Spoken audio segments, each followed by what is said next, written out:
The cry in the rubble. The sky was red. Smoke covered everything.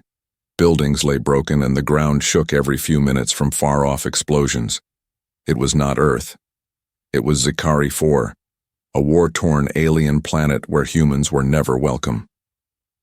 John Mercer, a human field medic, stepped carefully over a pile of metal and dust. His armor was dirty and his oxygen pack beeped every few seconds.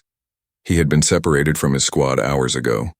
He was tired, wounded, and almost out of supplies. But then, he heard it.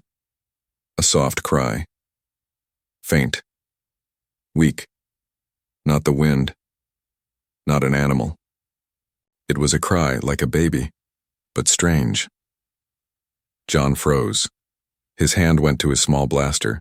He turned slowly, trying to locate the sound. There it was again, coming from the ruins of a broken dome-shaped house nearby. He moved closer, stepping over rubble. His heart beat faster.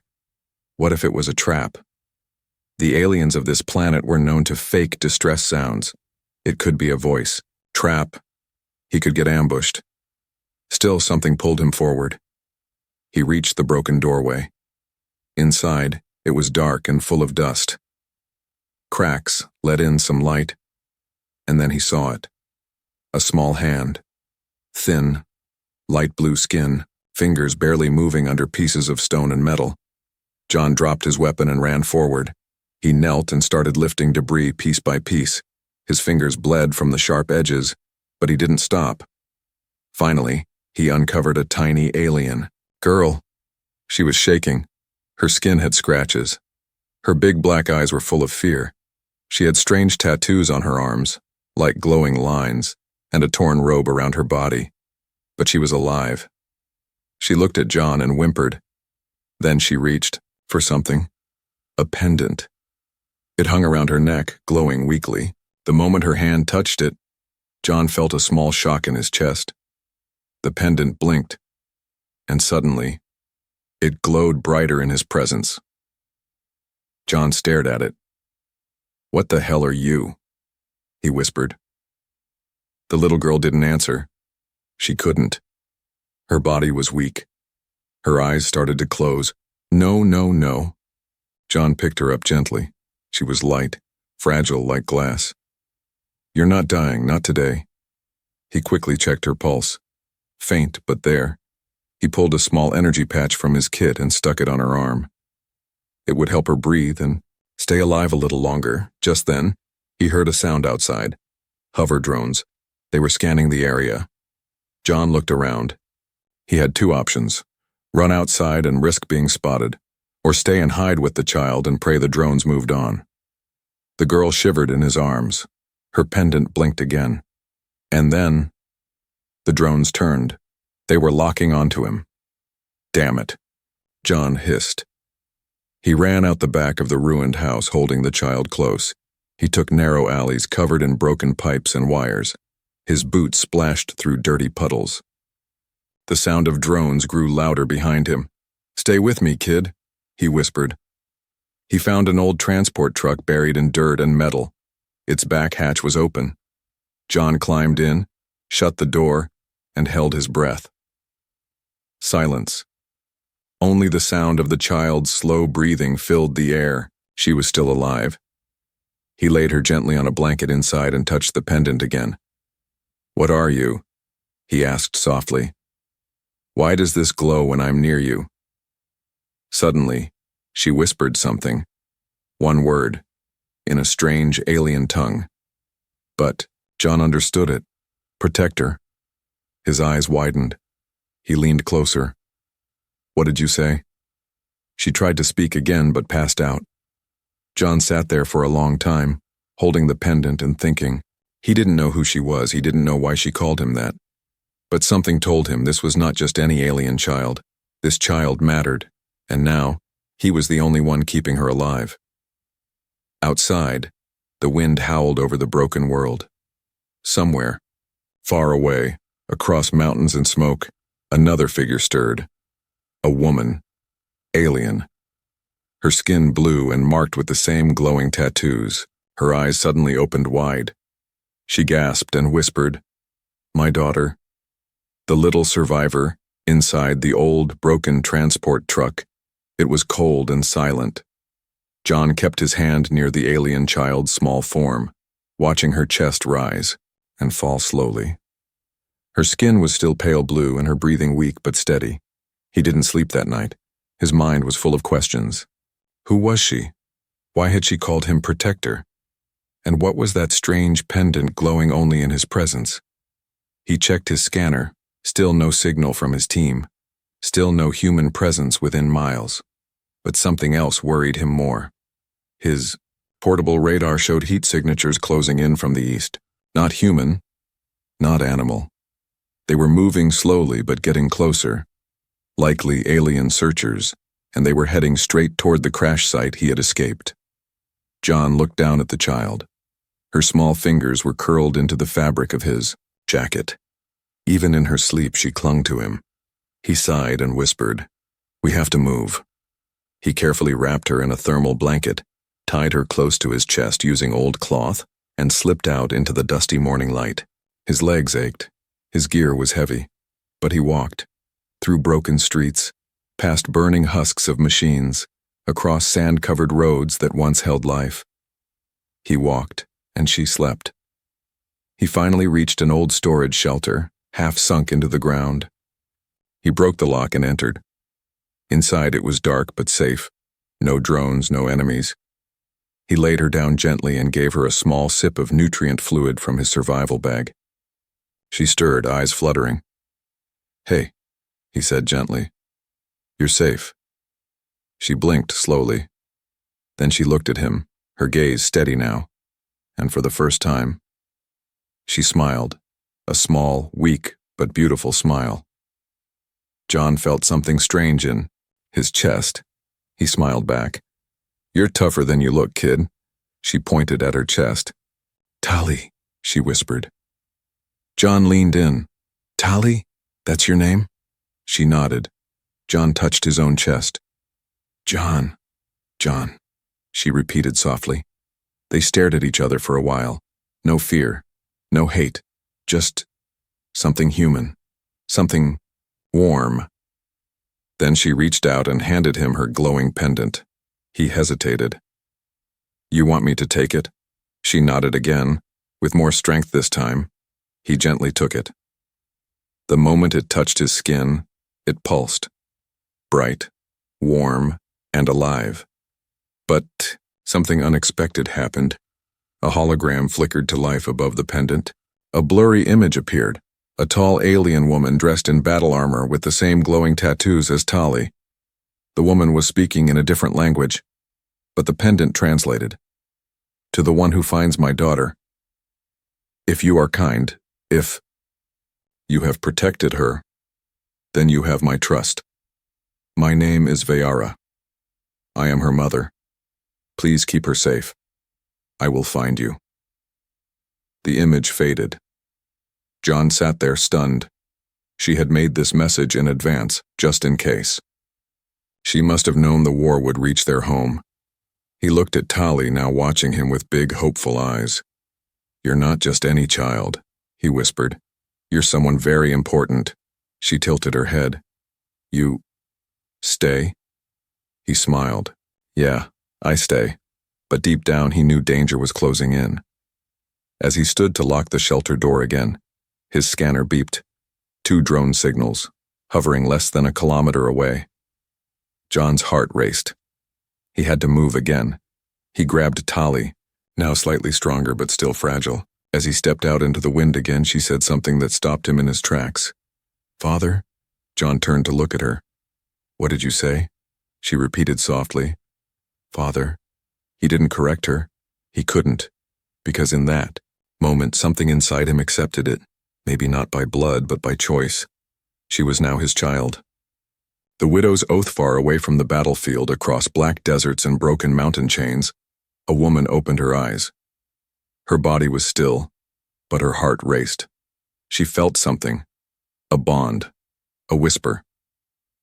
Tali was alive. Her name was Vayara, a high-ranking warrior of the Zikari royal clan.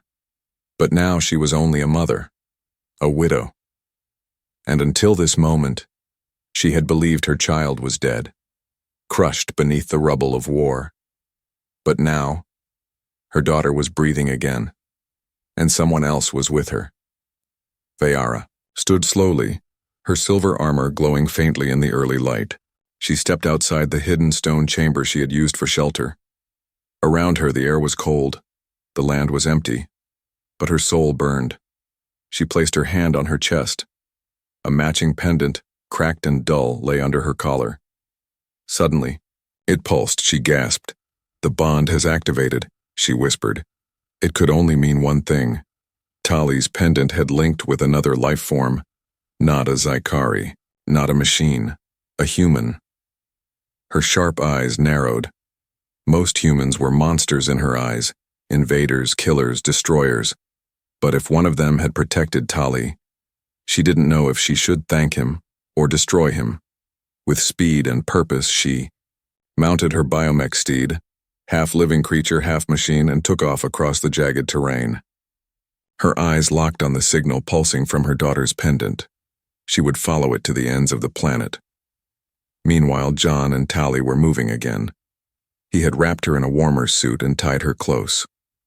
They walked silently under cover of broken pipelines and frozen dust storms. Every step was slow. His muscles ached, his legs shook, but he didn't stop. Tali had started humming softly. It wasn't a song John knew, but it sounded peaceful. It made him smile. She looked up at him and whispered, "Home?" John sighed. "We'll find something like it." Suddenly the ground trembled. A low hum filled the air, like something massive was moving. John spun around, eyes scanning. He saw it, a large alien creature, armored and four-legged, galloping across the horizon, glowing with blue fire. On its back, a tall warrior, her face hidden under a bone-like helmet, her body straight like a sword, and her eyes locked on him. Tali gasped. "Mother." John's heart stopped. She had found them. The creature stopped just meters away. Its claws dug into the rock. Dust swirled in the wind. The alien warrior dismounted. She moved slowly, carefully toward John and the child. "Give her to me," she said, voice calm but cold. John held Tali tighter. "She's hurt. She needs care. She needs me," the woman replied sharply. "She is my blood. I felt her cry across the stars." Tali reached out. "Mama." John slowly lowered her to the ground. Tali ran to her mother and was caught in strong arms. Vayara held her tightly, closing her eyes. A tear fell from her cheek and vanished in the dust. Then she looked at John. "You saved her?" He nodded. "I found her buried. I couldn't leave her there." "I saw the message she sent," she said softly. "You took her pendant. It chose you." John stepped back. "I didn't mean to."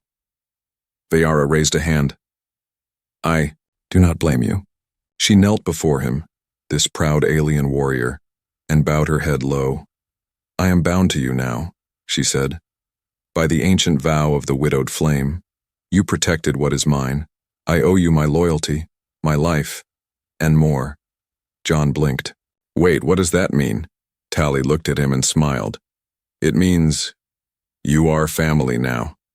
And in that strange, broken land, among ruins and dust, something sacred had begun, hunted by both sides. John had seen many strange things during the war, but nothing felt stranger than riding across the ruins of Zykari 4, with an alien child asleep on his chest, and her powerful warrior mother guiding them from the front.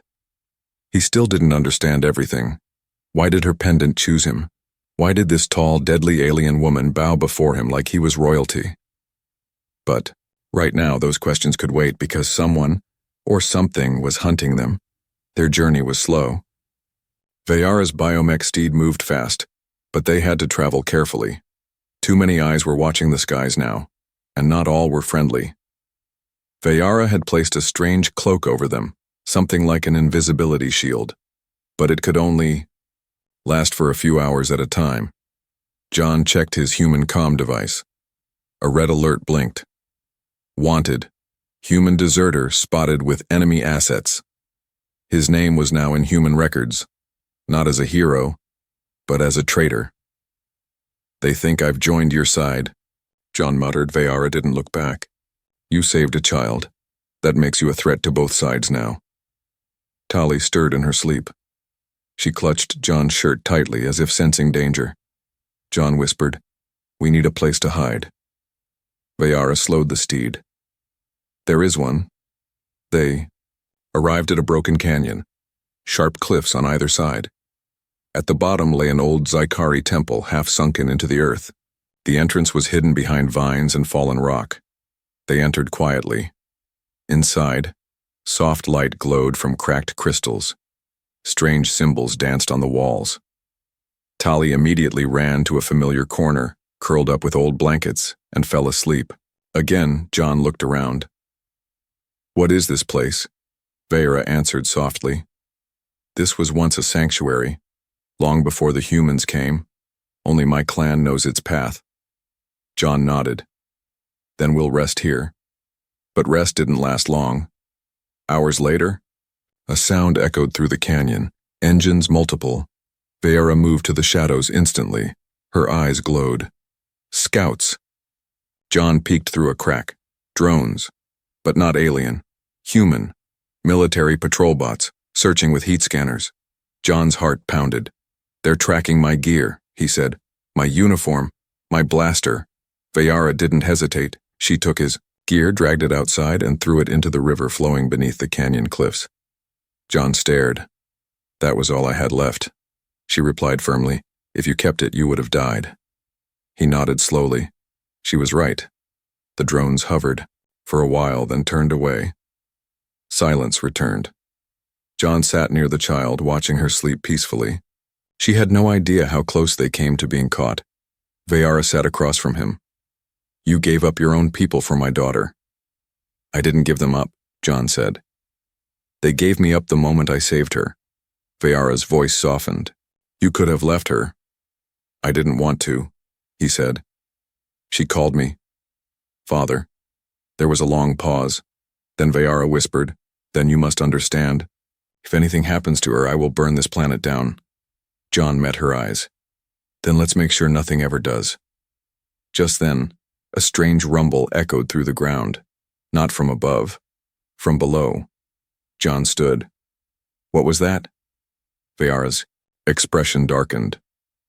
The temple is old, but something beneath it has awakened. Tali opened her eyes. She was glowing. Her pendant pulsed with light, and the ancient walls of the sanctuary responded. Lines lit up, markings long forgotten, and a voice deep, old, and not quite alive spoke in the air. Blood of the royal line has returned. Guardian bonded. Sanctuary unlocking. John looked at Vayara. What does that mean? She whispered. It means you were never just passing through. The first contact. The walls of the temple glowed like living fire. Lines of alien script flowed across the stone, pulsing in rhythm with Tali's heartbeat. The pendant on her chest floated above her like a beacon, spinning slowly in the air. John took a step back. He had never seen anything like this. What's happening to her? He asked, worried. Vayara stood still, her eyes wide. She has awakened the core, she said. This place was built by the ancient ones, long before our wars, long before even my people had kings. It only opens to royal blood. John looked at Tali, who was now floating a few inches off the ground, eyes closed, arms glowing. Is she in danger? No, Vayara whispered. She is being recognized. Suddenly, a deep vibration spread through the floor. The temple trembled, not in destruction, but in awakening. From behind a wall, a secret passage opened. A cold wind blew out from it, carrying strange whispers. Lights danced in the air like fireflies made of glass. John felt a pull, like something calling him from inside. I need to go in, he said. Vayara frowned. Alone? He looked at her. Something in there. It wants me. She gave him a long stare. Then slowly she nodded. Go. But if you don't return, I'll come in after you with fire. John smiled faintly. Deal. He stepped into the hidden passage. The air inside was cooler, filled with a scent like old metal and wet stone. Strange symbols lit up as he walked forward. Then, the path opened into a wide circular chamber. In the center floated a crystal, shining, humming, almost alive. As John stepped closer, it reacted. A beam of light shot toward him, stopping just inches from his heart. Then a voice spoke, not in words but inside his mind. You carry the bond. You were chosen. Speak your purpose. John swallowed. I just wanted to save a child. The voice responded. The child is heir to a shattered throne, the blood of peace, the fire of war. She must be protected. And she must choose. Choose what? To unite, or to destroy. The crystal flickered, showing visions in the air. Vayara in battle. Human warships firing on alien cities. And Tali standing between them, holding the glowing pendant like a weapon and a key. John's heart raced. She's just a kid. She is more, the voice answered. And you are her bondmate. John stepped back. I didn't ask for this. No one ever does, the voice said softly. Then the crystal dimmed and a mark burned lightly into John's palm, like a star with a circle. He gasped. It didn't hurt, but it felt heavy. The door behind him opened. Vayara stood there. You were gone too long. John showed her the mark. I didn't go alone. Her eyes widened. That symbol. It's the mark of the keeper. I think I'm more than a babysitter now. When they returned to the main chamber, Tali was standing upright. Her eyes were clear. She looked older somehow, still a child, but stronger. She walked to John and took his hand. Then she looked at her mother. I saw everything, she said. Vayara knelt. Then you know who you are. Tali nodded. I know who I am, but I also know who I trust. She looked up at John. I choose him. The temple lit up one final time, and deep underground a message was sent. Far across the galaxy on both human and alien channels, a signal blinked to life. Contact confirmed. The heir has chosen a human. Prepare for audience. The worship that shocked them all. The stars above Zikari 4 had never been this bright. Ships moved like shadows across space. News of the heir's return had spread faster than light. Across the galaxy, alien leaders and human commanders paused in confusion. An alien child had chosen a human as her guardian, and not just any child. Tali was revealed as the last living bloodline of the Zikari royal line, the very clan that once ruled half the outer worlds. Inside the great hall of the United Concord Court, chaos stirred. Vayara stood tall, dressed in ceremonial armor, her blade sheathed. Tali stood beside her, holding John's hand tightly. The alien child was calm, glowing faintly with royal symbols. But John was nervous. He had never been in a place like this before. The court itself floated in deep space, massive, circular, and guarded by both alien fleets and human warships. It was the only neutral ground between enemies. And today, everyone was watching. Tali stepped forward first. Her voice, though small, echoed with ancient power. I am Tali of House Vayar. My blood is royal. My bond is sacred. And I speak not as a child, but as heir. Silence. Even the war-blooded warriors from the Zikari side bowed their heads. The lead judge, an old stern alien with stone-gray skin, spoke. The law is clear. The heir must be bonded to a guardian. That bond must be earned in blood. Tali nodded. He saved me. When everyone left me to die, he came back for me. A second voice spoke, this time from the human delegation. A military officer. Cold-eyed. This man, John Mercer, is a deserter. He abandoned his post. He ran from duty. Vayara growled low, but John stepped forward. I didn't run from duty, he said clearly. I ran toward life, toward a little girl crying under rubble. I didn't know who she was. I just knew she needed someone. A quiet murmur spread. Tali raised his hand.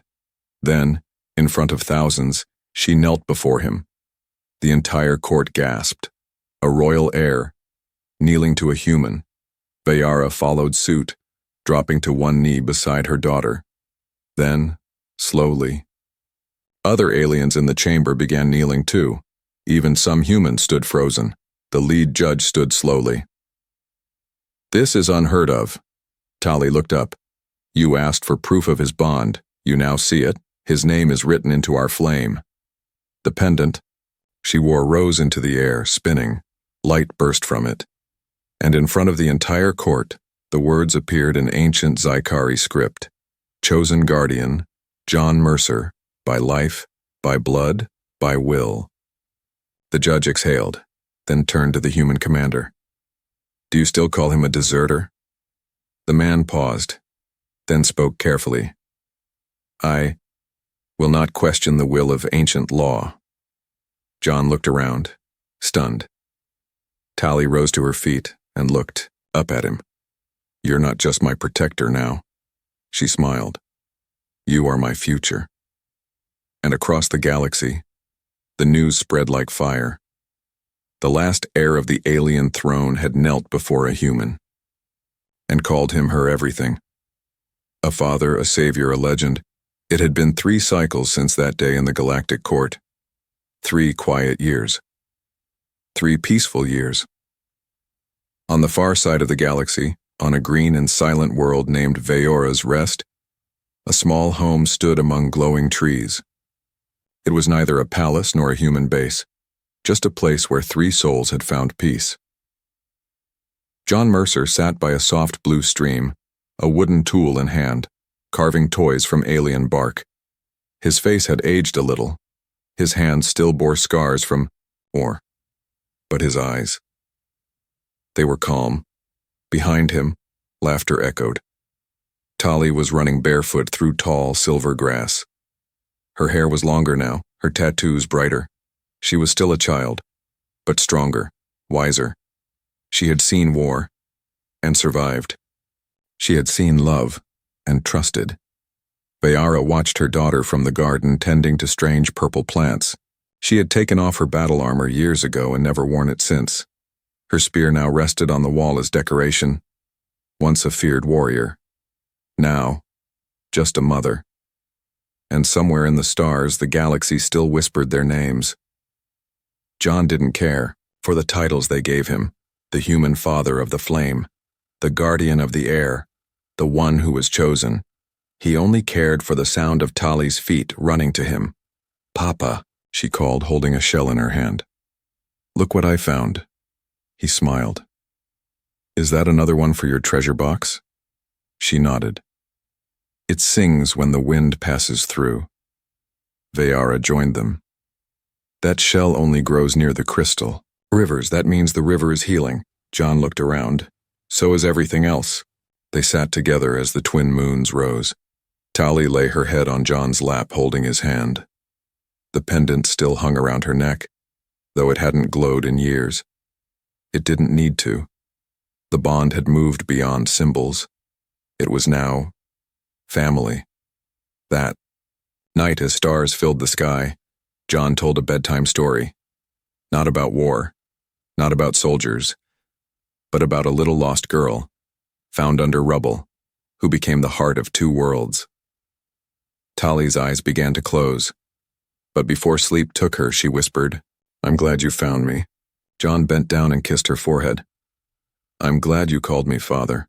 In the shadows, Vayara watched them both, and she whispered the final words of the flame oath.